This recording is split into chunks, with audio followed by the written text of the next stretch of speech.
unfortunately, there were some forces in Europe that led to various deals with Russia in those years.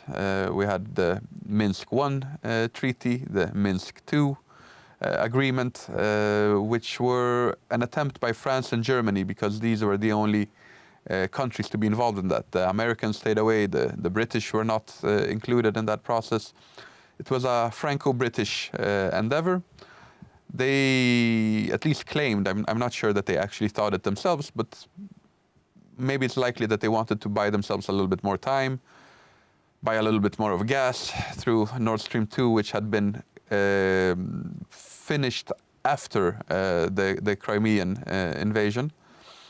Or well, Nord Stream 2 technically was supposed to, the gas was supposed to start flowing just in the days leading up to the invasion of Ukraine in 2022.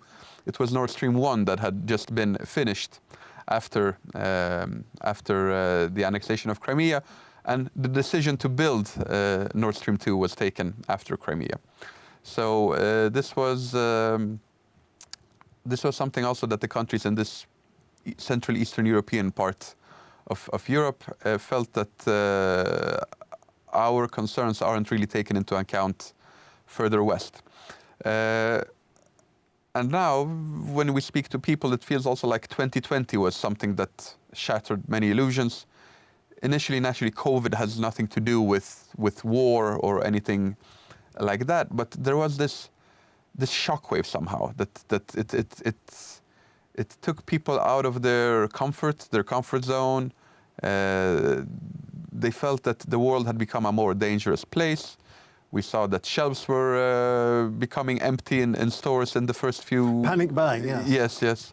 Then we had that huge container ship that got stuck in the Suez Canal and showed that world trade is not to be taken for granted, and that these systems are very complex, and once they break down, with supply chains also affected from COVID, that in general people started fearing more and more.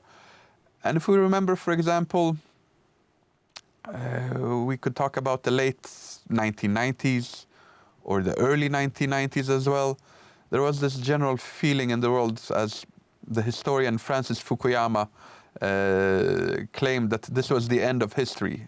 And by history he meant the previous competition on the world stage, with war being used as a tool. Instead, he argued that global liberalism and democratization and this general emergence of a world culture in which global conflict was somehow no longer an option, according to Mr. Fukuyama.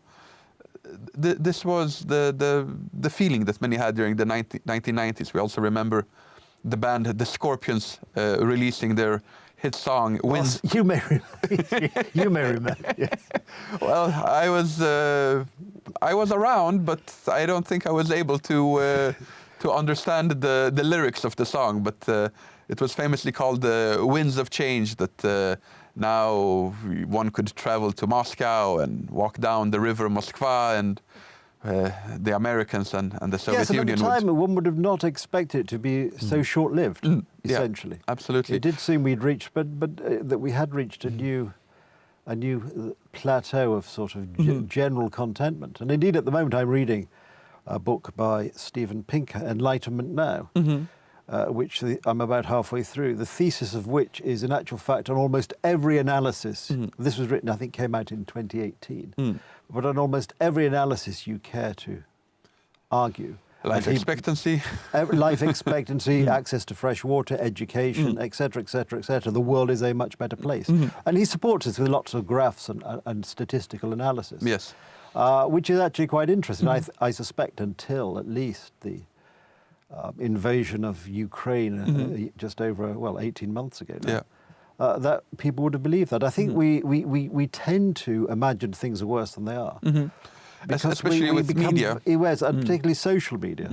People become very absorbed with their own little bubble via the little device in there.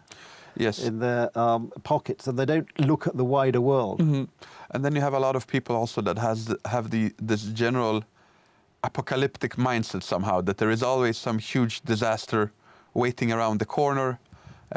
Often it is also coupled with this general that they are being prone to seek some conspiracy theories, that there is something lurking in the shadows, and with that comes also a disaster and some malice that is planned for the future of humankind. But to be honest, after 2020, there are some people that could be saying that maybe these people are onto something, because we have seen a pandemic, we have seen a war on a scale that we haven't seen since the Second World War, at least in Europe.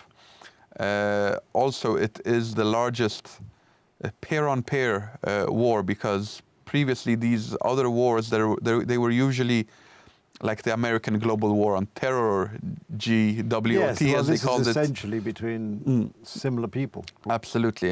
Air Force, large land armies, artillery in the thousands, armored vehicles, mass armies with hundreds of thousands of soldiers. And it turned out that their capabilities on the battlefield were quite similar. And Adam, as usual, the clock in the corner of the room, notwithstanding this exciting discussion, is blinking at me, so we must call a pause there, but fear not, we'll pick it up next time. Alas, yet again, time has caught up with us, but don't worry, we'll continue the story next time on Poland Daily History, when we hope you'll join us. In the meantime, thank you for watching.